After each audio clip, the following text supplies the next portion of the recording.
Hello friends, welcome back to my YouTube channel. आज हम लोग पढ़ने वाले हैं about mercantilism, theory of international trade. अब ये वाला जो थ्योरी है ना, it was about 16th, 17th and 18th century. तो अब आप आइडिया लगा सकते हो कि इंटरनेशनल ट्रेड की ये थ्योरी ऑलमोस्ट सबसे पुरानी थ्योरीज में से आप इसको एक बोल सकते हो, बिकॉज हम बात करें 16th सेंचुरी की, जब हम यूरोपियंस की बात करते हैं। तो आई ट्राई कि ये वाला थ्योरी जो है हम बहुत जल्दी और बहुत छोटे से वीडियो में ही खत्म कर दें। तो लेट्स गेट स्टार्टेड। तो देखो, बेसिकली मर्केंटिलिज्म होता क्या है आपके पास में। तो देखो, it's an economic policy whereby a nation aims to maximize export and minimize import। तो इसके अंदर जो मेन टारगेट है ना इकोनॉमी के अंदर, जो भी सरकार है, जो भी देश है, जो कंट्री है, नेशन है, उनका जो मेन टारगेट है वो यही है कि अपने एक्सपोर्ट्स को जितना चाहे उतना इंक्रीज करो और जो इंपोर्ट्स हैं उनको मिनिमाइज कर दो। ठीक है, अब इंपोर्ट मिनिमाइज कैसे कर सकते हो? उसके ऊपर टैरिफ्स, उसके ऊपर सब्सिडीज लगा दो और एक्सपोर्ट को जो है वो जितना हो सके उतने एक्सपोर्ट बढ़ाओ और अर्निंग्स करो, पैसा भरो देश के अंदर, पैसा लाओ लाओ लाओ लाओ, देश को भर लो, मोटे हो जाओ पैसे से। ठीक है, सो अल्टीमेटली इंपोर्ट्स को जितना मिनिमाइज कर सकते हैं इतना मिनिमाइज कर दो। तो मर्केंटिलिज्म जो थ्योरी है ना, वो इसी चीज के ऊपर बात करते हैं। तो जितना भी हम लोग पढ़ेंगे वो इसी चीज के आगे पीछे पढ़ने वाले हैं। ठीक है, सो बेस इसका यही था कि एक्सपोर्ट को जितना इंक्रीज कर सकते हो उतना इंक्रीज कर दो और इंपोर्ट जो है उसको मिनिमाइज कर दो। तो अब मैंने यहाँ पे इसके कुछ की पॉइंट्स लिखे हैं just to make you understand कि क्या है बेसिकली इस थ्योरी के अंदर। तो देखो, पहला क्या था, balance of trade was a की कंपोनेंट। अब हमें पता है कि जो ये बैलेंस ऑफ ट्रेड होता है, ये होता क्या है आपके पास में, balance of trade is related to imports and export. तो अब यहाँ पे था क्या, imports were bad and exports were good, क्योंकि जो नेशन है उसका फोकस ही इसी चीज पे है कि एक्सपोर्ट्स को इंक्रीज करते जाओ और इंपोर्ट जो है उसको कम कर दो। ठीक है, इंपोर्ट जितने कम होंगे और एक्सपोर्ट जितने ज्यादा होंगे, जो नेशन है वो उतना ही ज्यादा बेनिफिट करेगा।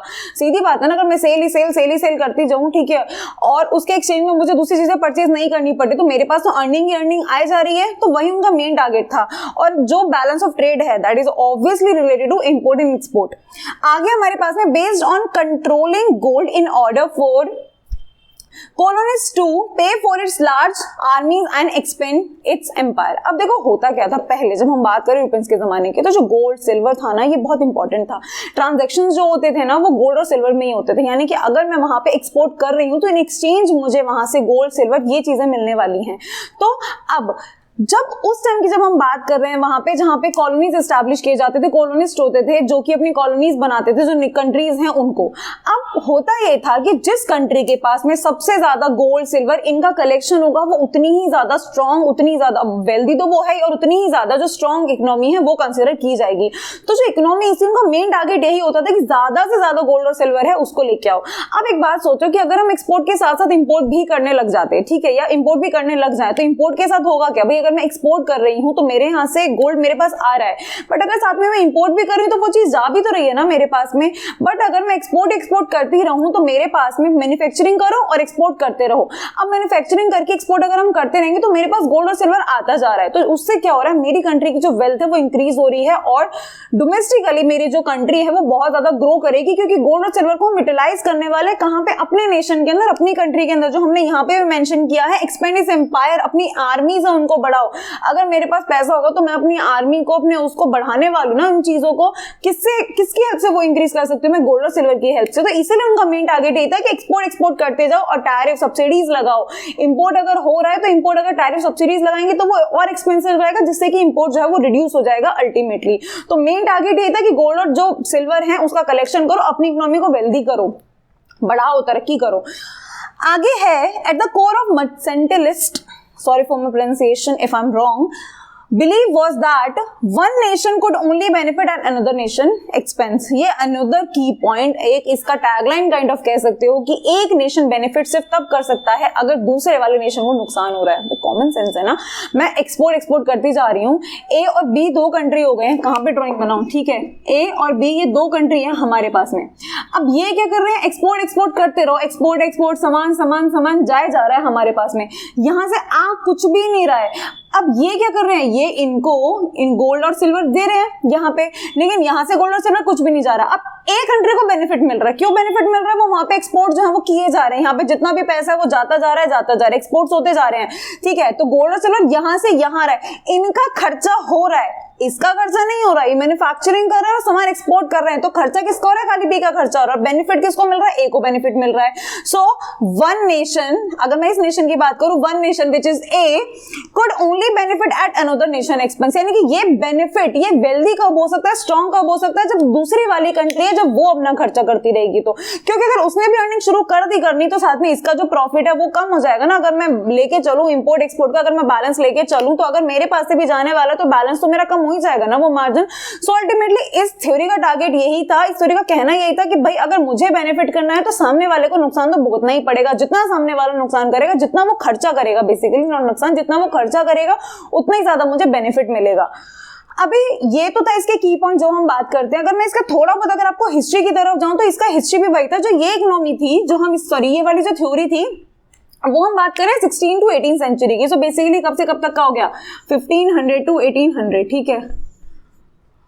16 to 18 सेंचुरी, 16 to 18 सेंचुरी, जब यूरोपियंस हमारे पास में थे, ठीक है। बट ऑफिशियली इसका कोई नाम नहीं था। जो इसको नाम कब मिला था? इसको नाम मिला जब एडम स्मिथ ने अपना जो बुक है वो निकाला था, वेल्थ ऑफ नेशन, इन 1776, तब इसको ऑफिशियली।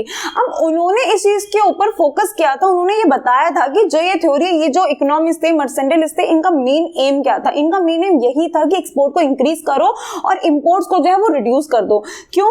क्योंकि अगर आप एक्सपोर्ट इंक्रीज करोगे, इम्पोर्ट को रिड्यूस करोगे, तो वहां से क्या होगा? हमारे पास गोल्ड और सिल्वर का जो भंडार है वो ज्यादा होगा, और जिससे जो कंपनी है, डोमेस्टिक जो इकोनॉमी है, वो क्या होगी? वो ग्रो करेगी डोमेस्टिकली, वो स्ट्रांग होगी, वो यहाँ पे अपने एम्पायर को, अपने नेशन को ग्रो कर सकती है, अपने नेशन को स्ट्रांग कर सकती है, ठीक है।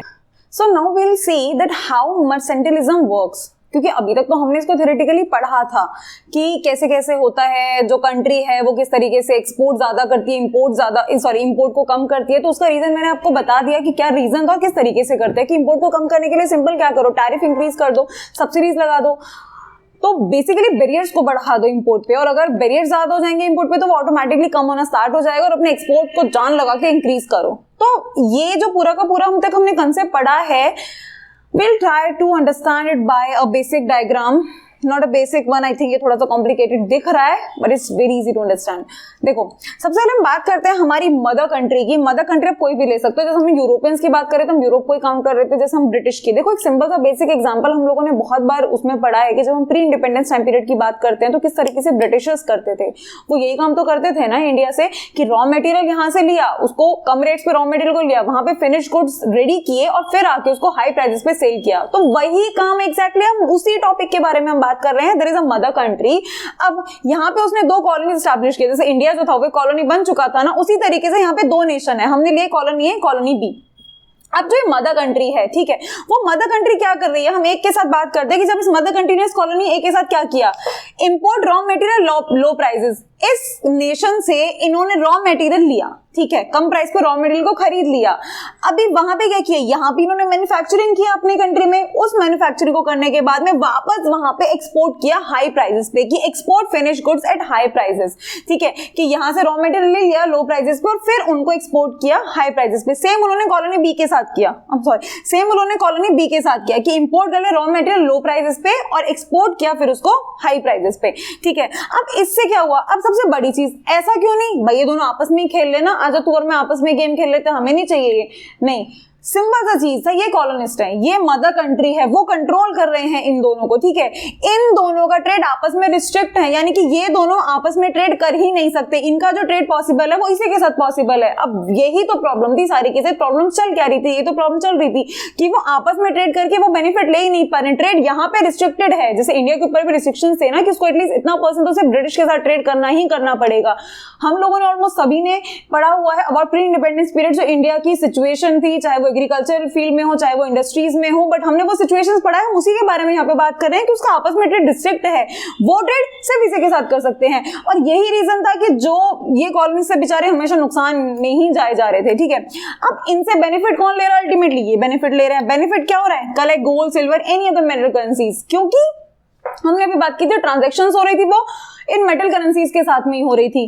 तो ये क्या कर रहे हैं? एक्सपोर्ट करते जाओ हाई प्राइसेस पे, और इनके पास क्या होता है? एक्यूमुलेट होता जा रहा है। गोल्ड, सिल्वर जो करेंसीज हैं वो एक्यूमुलेट हो रही हैं। इनकी जो वेल्थ है, एक्यूमुलेट वेल्थ, ये जो अपनी वेल्थ है उसको इंक्रीज करते जा रहे हैं। ये जो कंट्री वो स्ट्रांग होती जा रही है। बस बेसिकली यही पूरा कंसेप्ट था हमारा मर्केंटिलिज्म का. सो आई होप कि आपको ये वीडियो अच्छा लगा होगा, समझ में आ गया होगा. इनकेस अगर समझ में नहीं आता, let me know in the comment section. Thank you so much. Bye bye. Take care. Have a good day, a good night.